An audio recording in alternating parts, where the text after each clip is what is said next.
iyindi yayibanjirije myinshi n'imibereho mibi y'igihugu cyacu n'abanyarwanda.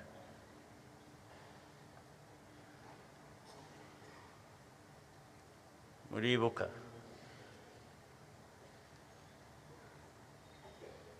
abacu twatakaje. Ni byiza ko ngiye kubivuga tugana muri uku kwezi twibuka kwa kane.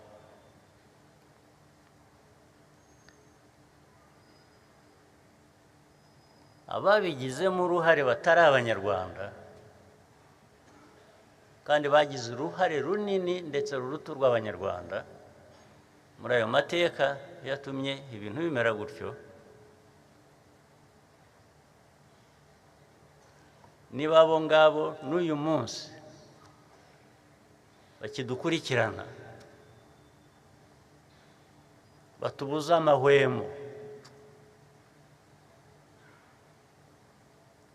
ndetse banakuziza ko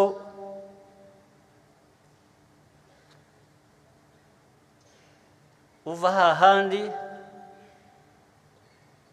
udapfuye ntukire, ibyo bakabikuziza kubera ko wavuye muri wa mwanya bagushyizemo wo kudapfa ntukire, ibyo ukagomba kubyishyura. Ese bagashaka kukwereka ko bagomba kugusubiza aho ngaho.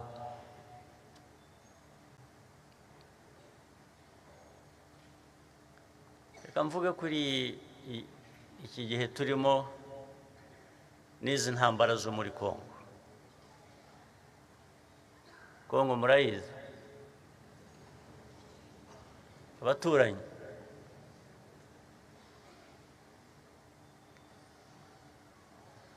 Twagize ibyago hamwe, buriya dufite ibyago bimwe ariko bo bahisemo kutabyumva. Ibyago bimwe dufite ni ukuba twarakoronijwe n'agahugu gato nk'u Rwanda, ndetse ako gahugu kagatema u Rwanda kakarucamo ibice kugira ngo rungane nkako.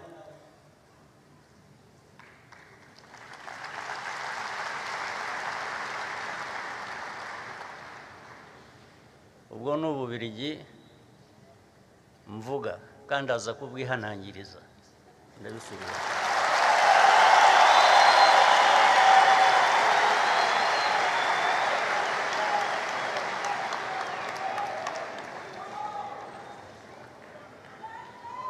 Ububiligi bwishe u Rwanda bukica abanyarwanda amateka aya yose arenze 30 gusa, imyaka 30 gusa. Rukajya rutugarukaho rukongera abasigaye rukongera rukabica.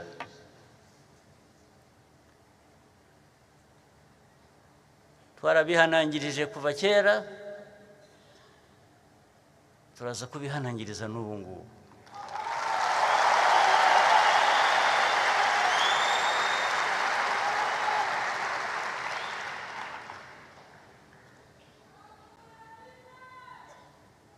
Iyi ntambara ya Kongo, abantu bagiye bakagira iy'u Rwanda. Ntabwo iyi ntambara ari iy'u Rwanda, ntabwo ari u Rwanda rwayitangiye, ahubwo icyo abayitangiye bashakaga nicyo turwana nacyo.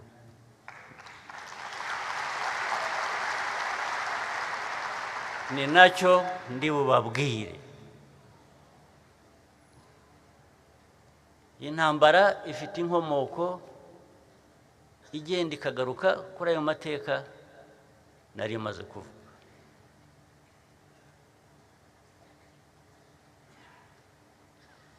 Abantu bitwa abanyarwanda bamwe bagiye bisanga hakurya y'imipaka tuzi ubu ngubu y'u Rwanda ntabwo ari u Rwanda rwabatwayeyo, ntabwo ari abanyarwanda batwaye, ntabwo ari u Rwanda rwatwaye abanyarwanda muri za Gisoro muri Uganda, ahantu hitwa Gisoro hano, ntabwo ari u Rwanda rwatwaye abanyarwanda muri za Masisi muri za Rucuro na hehandi, ntabwo ari u Rwanda rwabajyanyeyo.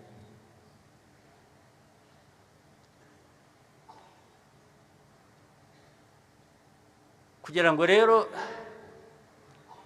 noneho aho bisanze abo muri ibyo bihugu babe babwira abantu ngo nimuhaguruke musubire aho mukwiriye kuba muri mu Rwanda, niba ushaka kubikora birukanane n'ubutaka bwabo bagumyeho.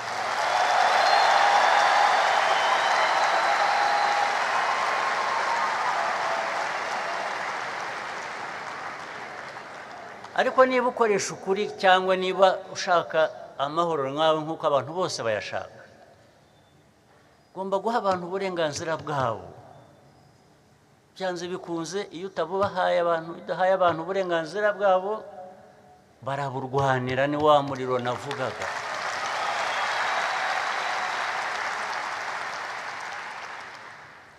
Hanyuma rero iyo uje kubikururamo noneho abanyarwanda u Rwanda rukazira ko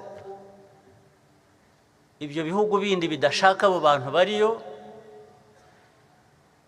twagira dutese turahangana nabo.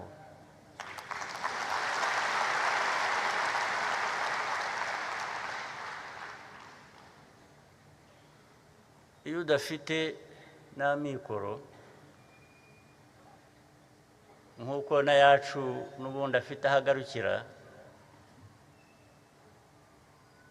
ukoresha umutima utagira aho ugarukira, ubushake butagira aho bugarukira, na bike mu mikoro ufite.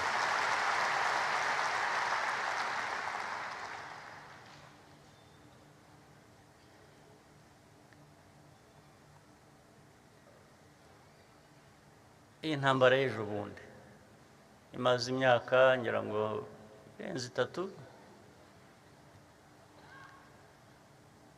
ntabwo yavuye mu Rwanda na busa.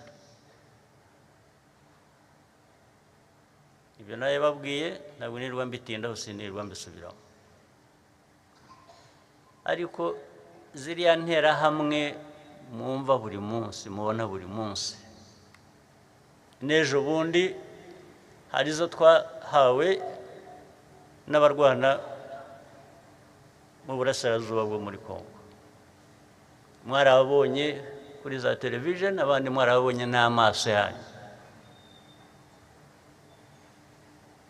Abo bantu bishe abantu hano.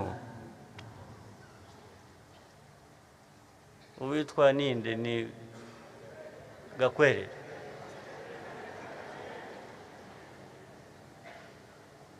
Gakwerere yishe abantu, yishe abavandimwe, yishe abanyarwanda, ariko si we gusa, nuko ari we wafashwe ejo bundi. Abandi baguye ku rugamba. Abo bantu byaragiye biba kuvuga ngo iyo uvuze FDLR, iyo uvuze interahamwe bakavuga ngo ariko abo ngabo ngo muvuga ngo ni bangahe? Ushaka ko baba bangahe kugira ngo babe ikibazo?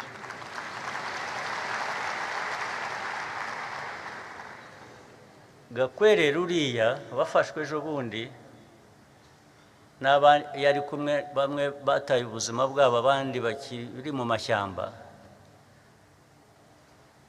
Wamubaramo abantu benshi kuko ni ideology ya genocide, yo kwica. Ndetse bagiye hariya bagakuririza n'ubuyobozi bumwe bwo muri Kongo bukabashyigikira bukayiririmba bukabigisha no ku maradiyo, bakica abantu ku manywa y'ihangwe ku mugaragaro mwarabibonye aho zagoma n'ahandi hose, bisha abantu ku manywa y'ihangwe. Ariko bajya kuvuga ngo ariko ngo aba bandi bajya bavuga ngo bemera human rights, biraho ntazi ibyo ari byo. Bemera human rights za bamwe ariko iz'abandi bakwiriye gupfa. Ukabona ko wanshyira muri abo ngabo nkabyemera.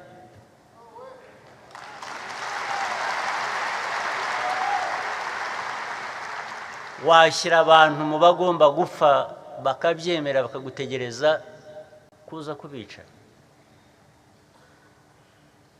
Byose ko ari ugupfa se nanone napfa ndwana nawe.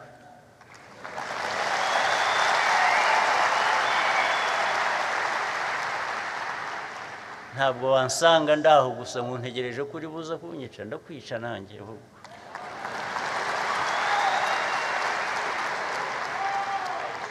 Ibyo rwose icyo nicyo kisubira kwerekana abantu bose bikiremwa ni bamwe, nta muntu uruta undi. Ntabwo waza kumpimira ubuzima bwanjye ngomba kubaho, wowe urabikora nkande,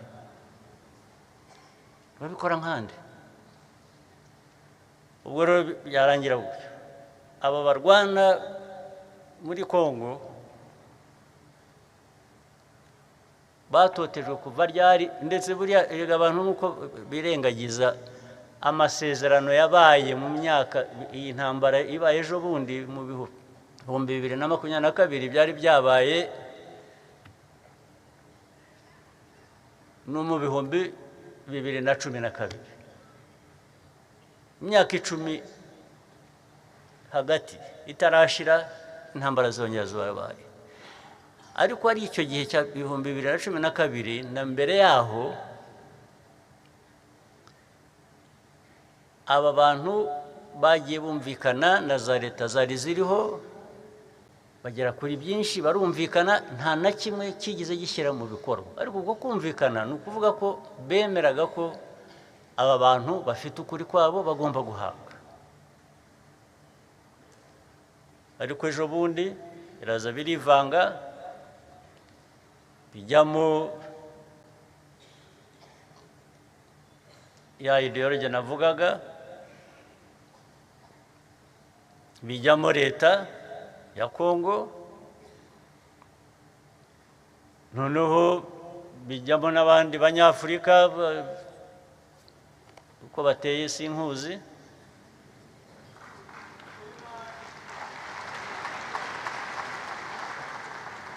Baragenda bajya ku ruhande rwa leta kuyifasha kwica abantu bayo,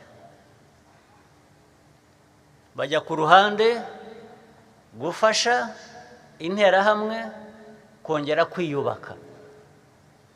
Buri interahamwe kuba zihari kuva muri 1994 kugeza n'ejo bundi, ntimwibwira ngo ni ibyapfuye kuba gusa.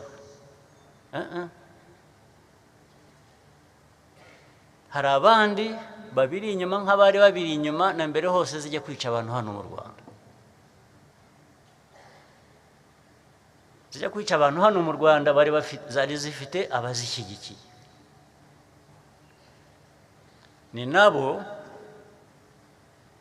bazireze bakazirera bakaziherekeza zigakomeza kuba zikiriho n'uyu munsi.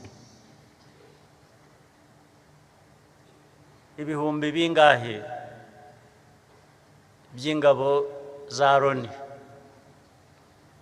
Loni yabaye no mu Rwanda no mu na kera nabumva bayiririmbana. Aho natangiye kumvira nkivuka, maze kuvuka numvaga bavuga Loni mu Rwanda. N'ubu biracyari mu Rwanda, racyari muri Kongo nuko. Guherekeza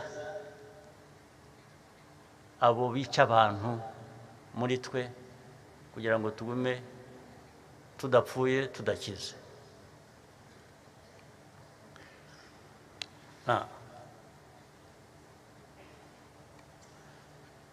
Ikibazo gishyira mu majwi u Rwanda buri teka n'uyu munsi giteye gite?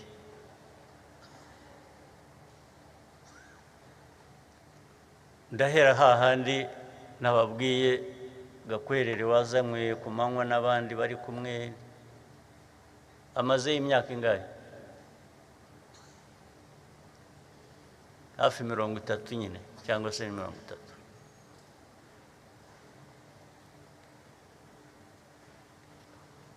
Twe twagumye tubwira isi yose ikibazo cy'izi nterahamwe, inkeke duhoraho, u Rwanda ruhoraho, ngaho turatewe, ngaho ku mupaka, ngaho barambutse, ngaho bajugunye amabombe yisha abantu muri za Kinigi, hehe hose.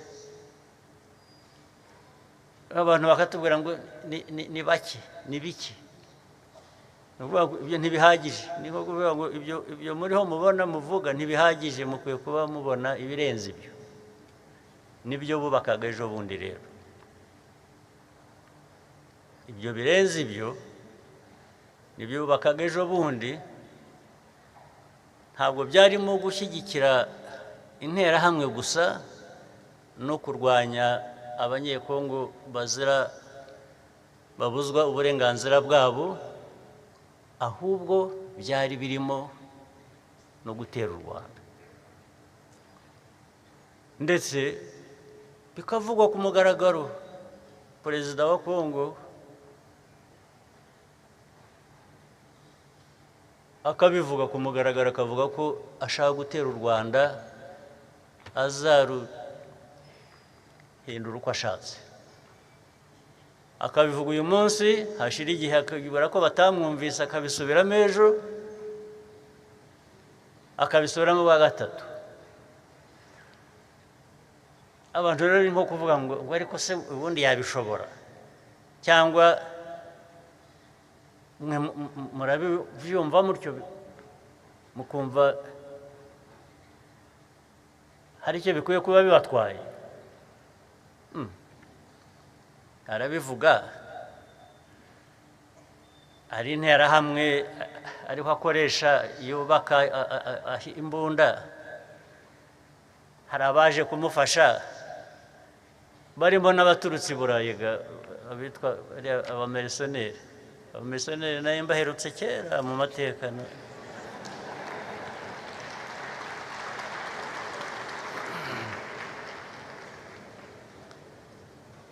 Barabazanye, mwarababonye nabo banza baranyuze hano mu Rwanda,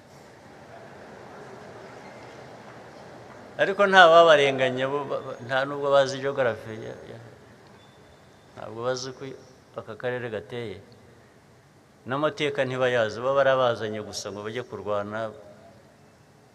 Abasenere bavuye i Burayi baza kurwana n'abirabura, ubu babasanga hano bakamenya gutoranya abantu ngo uyu ni iki, uyu ni iki, uyu ni iki.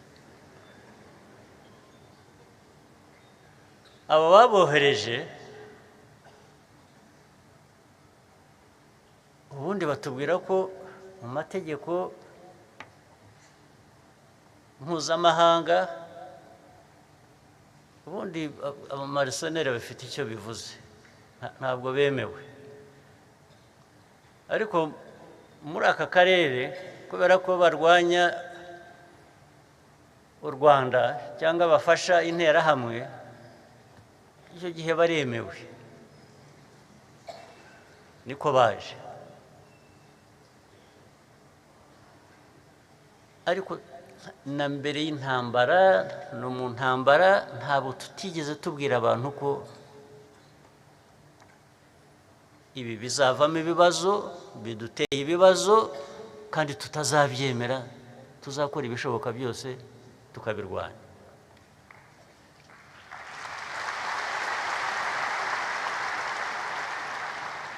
Niko byagenze rero.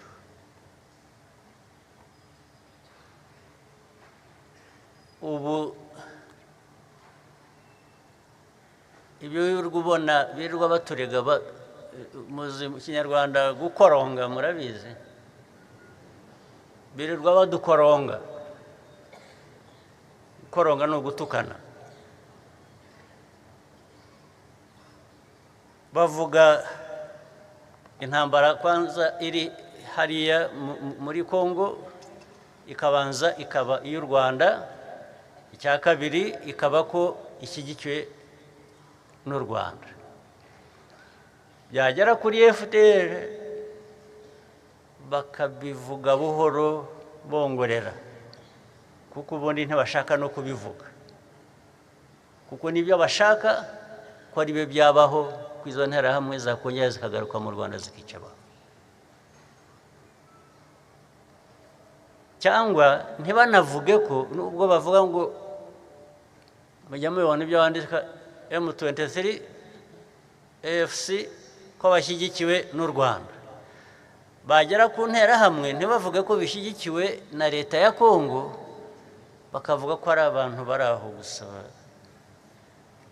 bafite ukuri bari aho bashakisha barwanira ntibashobora kuvuga nta hamwe uzabona ko bavuga ko interahamwe zishyigikiwe na leta ya Kongo ariko biroroshye kuvuga ngo u Rwanda rushyigikiye AFC na M23 ibyo se bibwira ko ari uko ababivuga batabizi batazi ibyo bavuga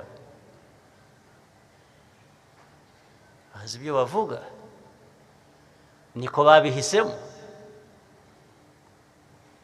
nuko u Rwanda bagomba kurushyira mu kibazo ndetse bakaruhana uko babishaka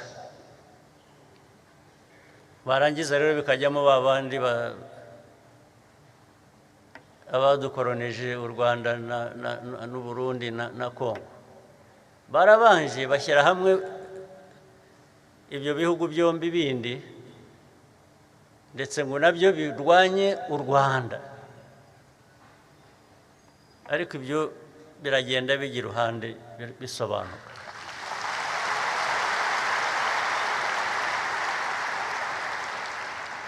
sinshaka kubitindaho turagenda dushaka kubana neza na bamwe muri abo babiri mvuze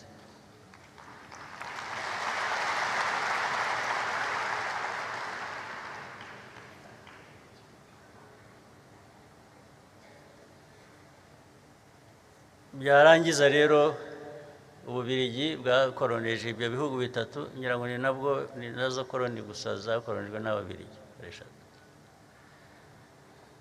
bakagenda bakajya i Kinshasa